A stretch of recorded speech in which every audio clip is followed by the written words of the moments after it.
మొహం ఆనందంగా వెలిగిపోతోంది. నిన్ను నడి రోడ్డు మీద వదిలేసిన మీ ఆయన గారు క్షేమంగానే ఉన్నారా?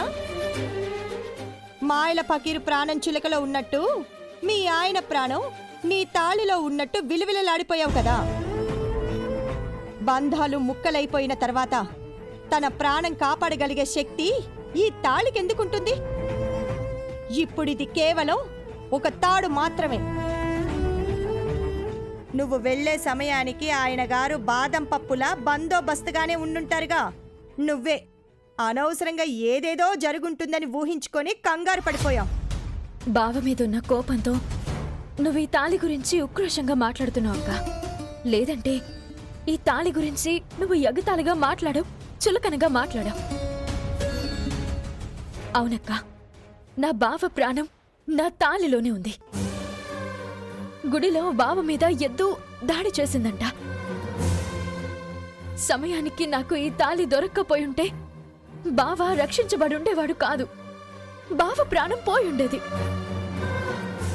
ఈ రోజుల్లో ఎంతమంది ఆచార సంప్రదాయాలను గౌరవించి తాళిని మెడలో ఉంచుకుంటున్నారో నాకు తెలియదు, కానీ నేనైతే చనిపోయేంత వరకు దీనిని తీయను.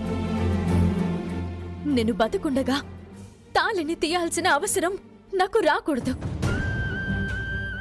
నేనే కాదు, ప్రతి ఆడది 24 గంటలు 365 రోజులు జీవితాంతం తాళిని తీయకూడదు. జనరేషన్ చేంజ్ అయింది అనుకుంటూ ఆధునీకరణ పేరుతో ఆచారాలని కొంతమంది మంటగలుపుతున్నారు. అలాంటి వాళ్ళు ఖచ్చితంగా గుర్తించుకోవాల్సింది ఏంటంటే, ఇది ఆడదానికి మగాడికి ఇద్దరికీ శ్రీరామ రక్ష. ఎప్పుడైనా కర్మవశాత్తు తాళి పెరిగిపోతే ఆ కాసేపు మెడలో ఉండదేమో గాని తర్వాత నిత్యం ఉండాల్సిందే. నేను బావతో దూరంగా ఉన్నా నా బావ చనిపోవాలన్నంత కోపం నాకు లేదక్కా.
ఈ టాబ్లెట్స్ ఇవ్వరా?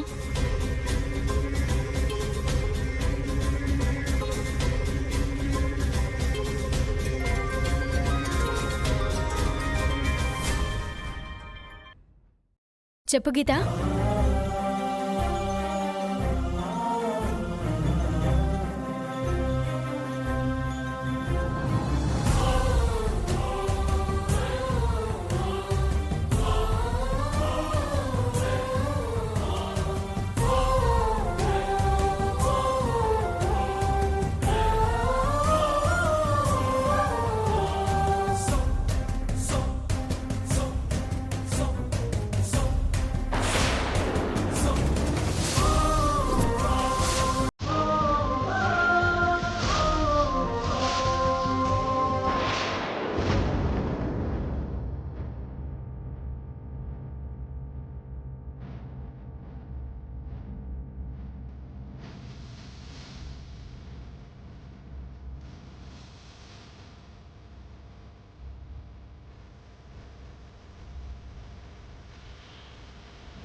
అవని అయితే బాగానే ఉంది కానీ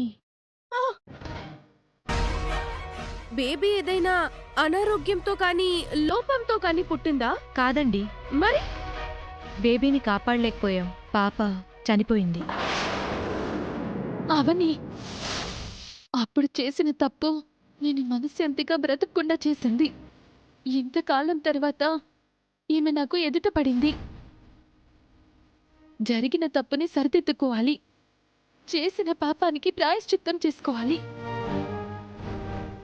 ఆమెకి నిజం చెప్పేయాలి. నిహారిక వల్ల ఎలాంటి ప్రమాదం ఎదురవుతుందో అది తర్వాత సంగతి. ముందైతే అవనికి నిజం చెప్పేయాలి.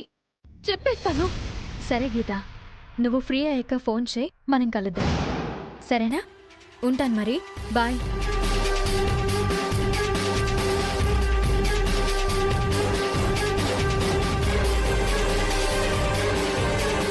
అవని అవని అవని అవని అవని ఆగు. అవని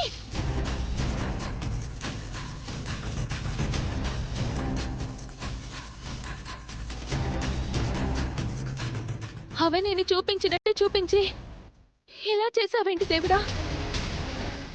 ఇంకెంతకాలం నన్ను పరీక్షిస్తావు? ఈ మానసిక క్షోభను నేను అనుభవించలేను. అవని వాళ్ళు ఎక్కడుంటారో తెలుసుకొని కూతురు చనిపోలేదన్న విషయం చెప్పేయాలి.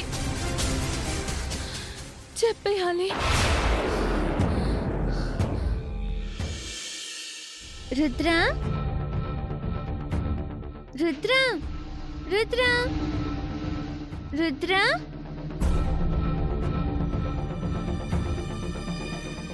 ఎక్కడున్నావు? నాకు చెప్పకుండా ఎక్కడికి వెళ్ళాడు?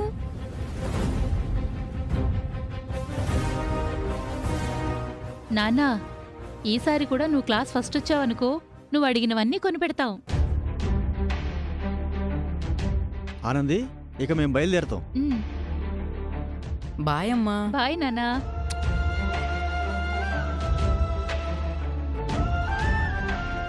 రుద్ర రుద్ర రుద్ర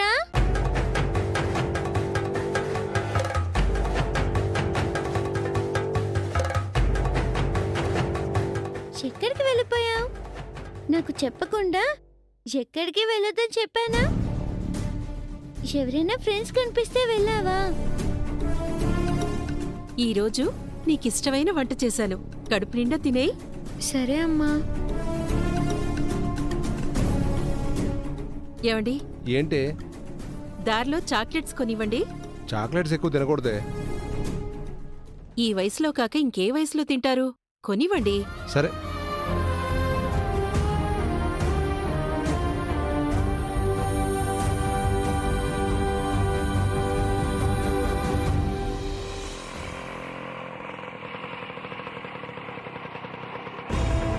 బంటు తొందరగా రా. అమ్మా వద్దే. రేయ్ రా. అమ్మా, ఈరోజు నేను స్కూల్కి వెళ్ళను. వెళ్లకుండా ఇంట్లో ఉండి ఏం చేస్తావు? గొర్రెలు కాస్తావా? అది కాదమ్మా. రేయ్, చదువుకుంటే మంచి భవిష్యత్తు ఉంటుంది. మారం చేయకుండా వెళ్ళి చదువుకో. పద.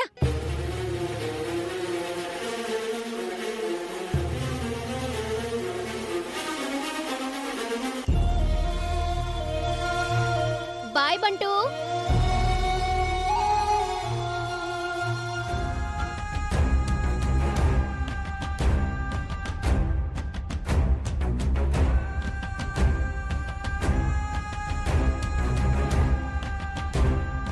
అక్షయ్ తల్లి,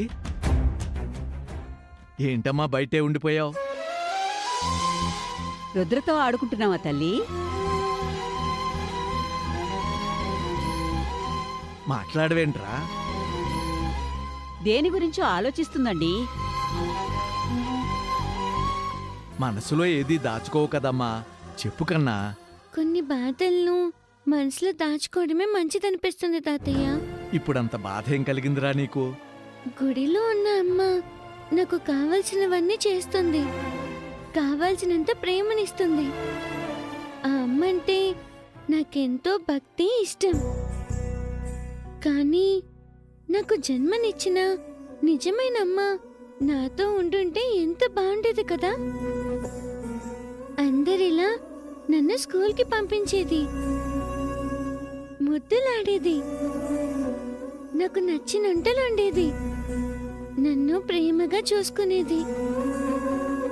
అందరిలా నాన్న ఉండుంటే చెయ్యి పట్టుకుని బయటికి తీసుకుని వెళ్ళేవాడు, భుజాల మీద ఎక్కించుకుని ప్రపంచం చూపించేవాడు. గుడిలోని అమ్మని అడిగాను తాతయ్య, నాకు అన్నీ ఇచ్చావు, అమ్మా నాన్నని మాత్రం ఎందుకు దూరం చేశావు అని. ఇప్పటి వరకు నాకు అమ్మ నుంచి సమాధానం రాలేదు.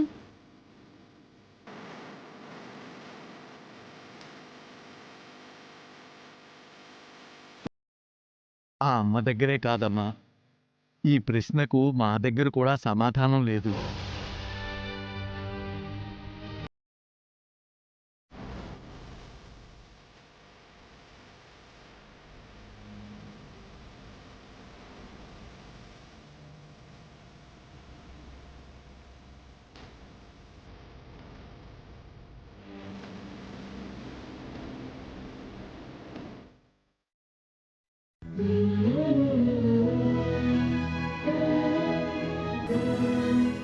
నీది కూడా నాలాంటి బాధే కదా.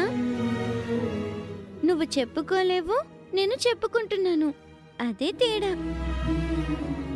ఇద్దరం ఒకే పడవ ప్రయాణం చేస్తున్నాం, ఇద్దరం ఒకరికొకరం తోడుగా ఉందాం.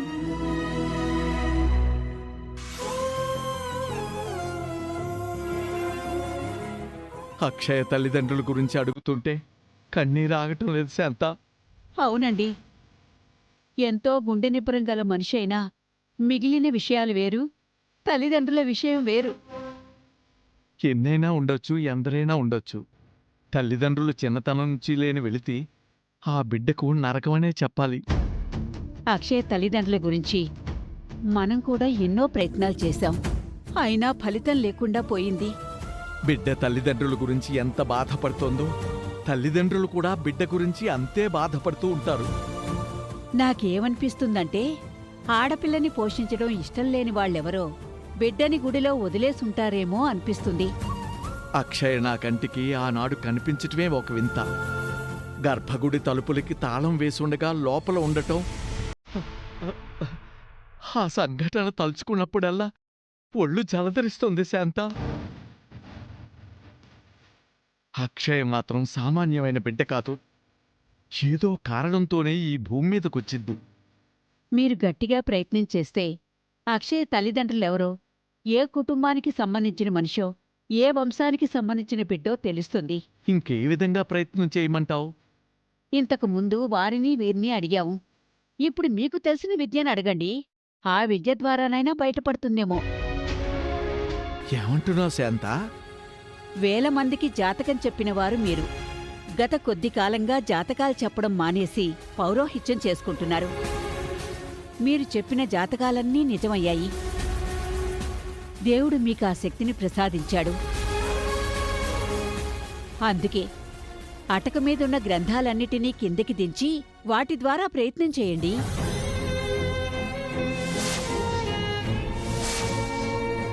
వాటి ద్వారానైనా పాప వివరాలు తెలిసే అవకాశం దొరుకుతుందేమో అనిపిస్తుంది. గ్రంథాల కంటే ముందు అక్షయ్ పుట్టిన గడియలు, తిథి, నక్షత్రం, రాశి వంటివి తెలియాలి. ఆ వివరాలు మనకు తెలియనప్పుడు గ్రంథాలను ఆశ్రయించటం వలన ప్రయోజనం ఉండదు. పోనీ అక్షయ్ చేతి రేఖల్ని చూసి చెప్పగలరా? చేతిరేఖలను చూసి చెప్పలేం శాంత. అందుకు కొంత వయసు రావాలి. చిన్నపిల్లల విషయంలో అది కుదరదు. అక్షయ్కు అమ్మవారి అనుగ్రహం ఉంది కాబట్టి తన తల్లిదండ్రులెవరో అమ్మవారే ఏదో సమయంలో బయట పెడుతుంది. నువ్విందాక అనుమానించినట్టు ఆ రోజు అక్షయ్ గుడి దగ్గరకు చేరుకోవటానికి ఎవరో ఒకరు కారణమై ఉంటారు. వారెవరో తెలిసినా కూడా తల్లిదండ్రుల్ని కనిపెట్టేయచ్చు.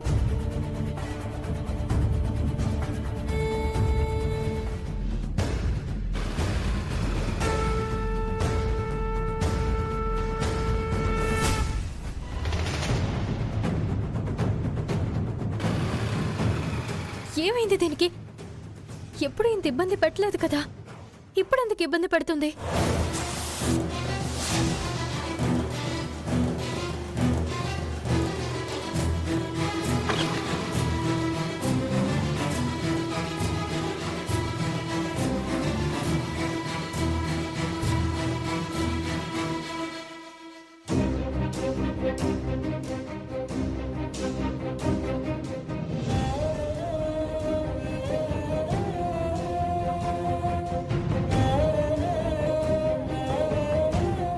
ఏమైందండి?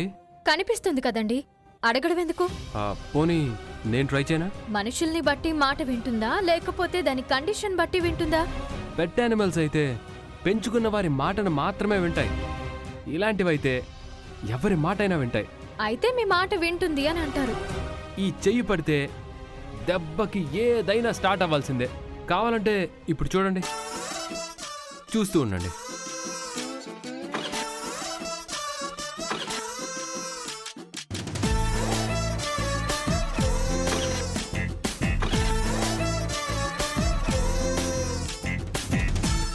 అటెళ్ళి నించోండి, జరగండి.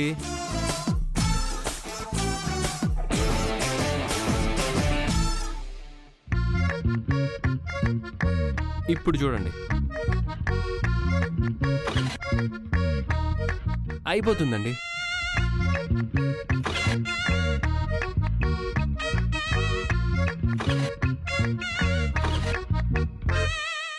అర్రర్రర్రర్రే, దెబ్బకి భలే స్టార్ట్ అయిపోయిందండి. అబ్బబ్బబ్బబ్బబ్బా, మీది మామూలు హ్యాండ్ కాదండి బాబు. ఇప్పుడు చూడు, నీకు దండం పెడతానే, స్టార్ట్ అవ్వవే.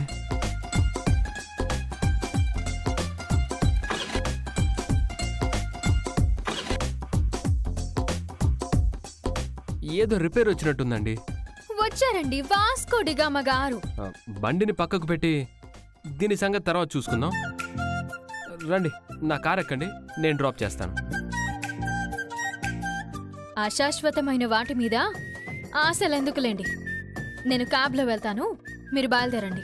సరే, మీరు క్యాబ్ బుక్ చేయండి, అప్పటి వరకు నేను ఇక్కడే ఉంటాను.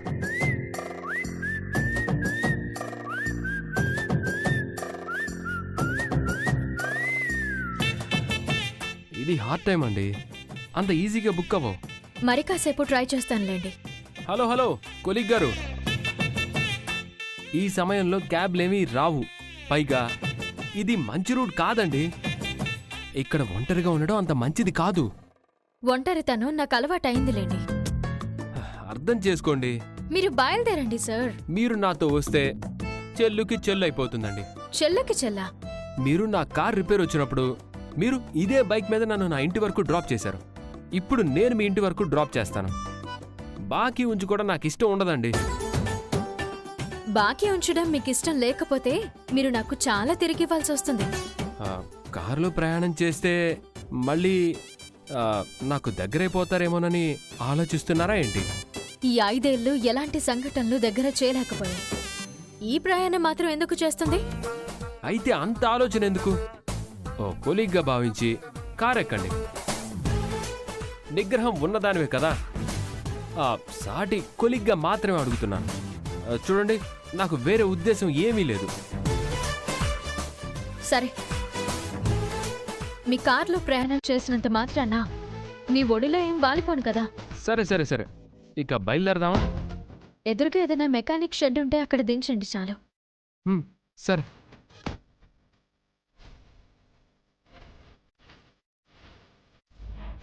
నేను బండి పక్కన పార్క్ చేసి వస్తాను.